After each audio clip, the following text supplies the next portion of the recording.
Monika, ar pasiruošus pirmam pasimatymui? Taip. Prašau tada į studijos vidurį. O į studiją noriu dabar pakviesti pirmąjį jaunikį Andrių. Paplokime.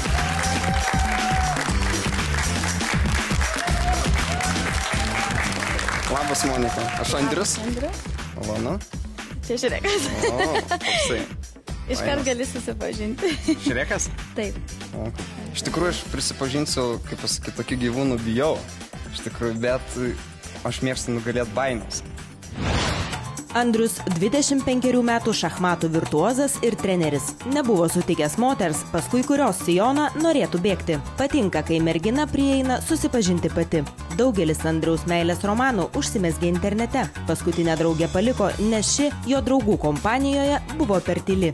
Iškeistų karštą pasimatymą su nepažįstamąja į gerą knygą. Ieško išsilavinusios merginos, mokančios kelias užsienio kalbas. Andrius tikisi, kad Monikai patinka eilėraščiai, kuriuos žada deklamuoti kasdien. Jei Monika pasirinktų jį, pasiūlytų tekėti ir pakviestų apsigyventi kartu su juo pas tėvus. Andriu, su kuo atvykai pas mus į studiją? Prašom pristatyti. Man labai malonu pristatyti Vytautą, muzikos pedagogą, mokytoją ir Darių, ekonomikos mokytoją bei šachmatų entuziastą. Man atrodo, padarė klaidą. Ateidamas čia. Iš tikrųjų, meilė yra sudėtingesnis dalykas nei šachmatai, nes šachmatuose aš matau varžovą, matau, kokį jis daro ėjimą. Meilėje aš galiu tik tai nuspėti, kokį gali daryti ėjimą. Ir ne visada tai pavyksta, bet užtat tai yra įdomesnis žaidimas. Tai yra daugiau nei žaidimas. Andriau, čia jūsų tekstuose parašyta, kad draugai, jeigu priims tą mano išsirinktąją, tai jau bus gerai. Taip. Ką, draugų nuomonė jums tokia svarbi, svarbesnė negu jūsų pačio? Mano pačio nuomonė labai svarbi, bet kadangi aš turiu labai gerus draugus ir mes juos vadiname paprastu žodžiu komuna, tai nieko neturi bendro su komunistais, tiesiog tai yra labai geri draugai, labai draugiški. Jeigu mergina yra bendraujanti, tai draugai tiesiog labai yra šaunus. Ir jei patinka, viskas yra puiku. Pakomentuok jo šukuoseną. Ne, tiesiai žiūrint, viskas tvarkoj, bet kai jis pasisuka profiliu, kas čia per garbaną? Andriau, jūs esate labai netipiškas liūtas, labai aktyvus, bendraujat su draugais, jums yra labai svarbus dalykai, kurie galbūt kitam vaikinui jūsų amžiui nebūtų labai svarbus. Pavyzdžiui, mėgstat šachmatus, mąstymą, bet žmonių santykiuose jūs neturit visiškai intelekto, to mąstymo tokio, nes supranti, vienas gerai vairuoja mašiną, kitas supranta šachmatus iš pirmo žvilgsnio, kokius ėjimus daryti, kelis ėjimus į priekį, taip. O žmonių santykiuose jūs neturit pojūčio. Taigi jums teks labai ieškoti dar pakankamai ilgai tokios moters, kuri yra labai puikiai psichologė. Na, o santykiai jūsų įvyks ar ne, aišku, jau nuspręs pati mergaitė, o draugai jums darys visą gyvenimą labai didelį įtaką ir tikrai patikėk, ne visada pačią geriausią. Ji suaugo su tais gyvūnais ir jūs gyvenate tuose namuose. Kaip čia bus? Aš manau, galima priprasti. Jeigu iš tikrųjų man patinka mergina ir mes puikiai susibendraujame, tai gyvūnai iš tikrųjų jie irgi tampa draugais. Ir kaip aš sakiau, man patinka įveikti iššūkius, nugalėti tas baimės. Tai aš, tarp kitko, ir ieškau tokios merginos, kuri mane įkvėptų nugalėtas baimės. Dieve, tikrai tą garbaną. Netokie vaikai. Aš žinau, kad Andrius moka 100 eilėraščių mintinai. Andriau, va dabar improvizuokim. Gali paskaityti ką nors? Monika, Angelė, palik raštelį mamai, kad grįši tik rytoj ir pas mane ateik. Į smuklę užženčią ir išrišimą dramai ramiai vidunaktį suteik. Žiūrėki, vakaras nutildė šaltus vėjus ir žvaigždės didelės į tavo langines, kaip paukščiai beldžias ir gelstančios alėjos maldauja, verkdamas, pasigailėt manęs. O tu į operą renkies tualetą, sprogdina veidrodį banga skambių šilkų. ir galvą, žydinčią, pasukusi iš lėto, geriesi liemenio ir debesių plaukų. Monika, kūdikė, numesk šilkinę suknę ir spindinčiais plaukais, kaip angelas sapne, pro stogą nusileisk į šitą liūdną smuklę ir lempos užgesink ir nuramink mane.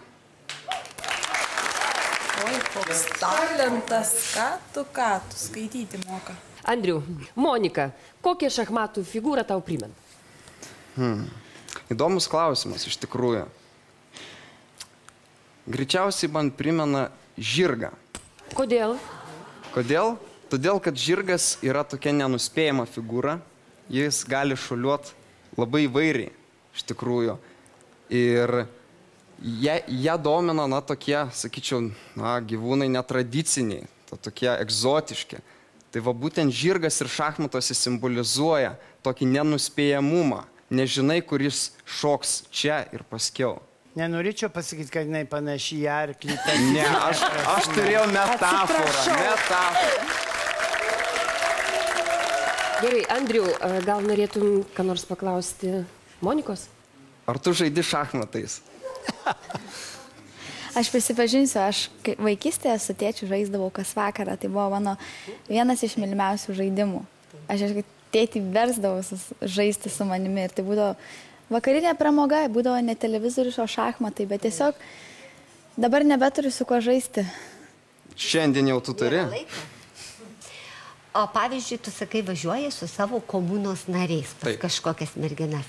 Ir jeigu tu atvažiuoji pas kažkokią merginą ir tu bendrauji, susipažinai su jie internete. Ir jinai tave nežino, kaip tu atrodai tavo išvaizdos. Ir jeigu tu atvažiuoji ir jinai pažiūri ne į tave, bet vat jai patinka tavo draugas. Ir kaip tada? Ar draugas taip, kaip sakyti, dėl draugo, jisai pasiaukos, ar jisai irgi taip pat sakys, oi, tai šauni panelė, aš irgi labai norėčiau su jais susipažinti. Taip nebūna? Aš dabar iškart noriu pristatyti dar trumpai, kas yra komuna. Komuna tai yra draugai, su kuriais mes vykstame į sodybą, į baidarės, į tokius smagius išvykas. Iš tikrųjų, ir tai vyksta realiai susipažįsta ir draugai priima. Jie labai šilti žmonės, keletas iš jų yra čia, iš tikrųjų. Tai jų dar yra ir daugiau. Jų yra labai daug, jų yra keliasdešimt, 20, 30 yra. Ir tikrai patikėkit, aš manau, Monika atvažiavusi į tokią sodybą mūsų, tikrai rastų ką veikti ir labai būtų smagiai priimta. Aš ir norėčiau draugų paklausti savo nuomonės apie Moniką. Ką jūs galvojat? Kaip jums Monika? Ar tinka Andriui? Iš pirmo žvilgsnio super mergina atrodo. O čia jau ką patart galiu, tai Andrius pats rinksis.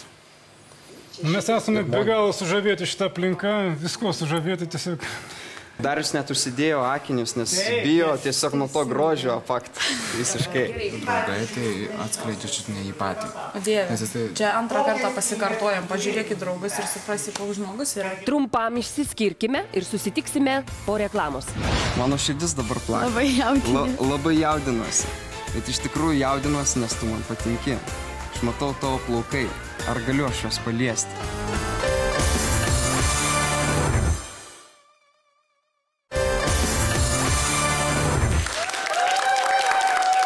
Laikas staigmenai. Andriu, mes laukiam staigmenos. Monika, iš tikrųjų tavo akis tokios rudos ir taip giliai sminga širdin man jos.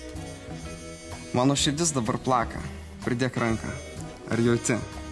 Jauti kaip plaka. Labai jaudinuosi. Labai jaudinuosi. Bet iš tikrųjų jaudinuosi, nes tu man patinki. Aš matau tavo plaukai. Tiesiog tokie, kuriuos aš norėčiau liesti. Ar galiu aš juos paliesti?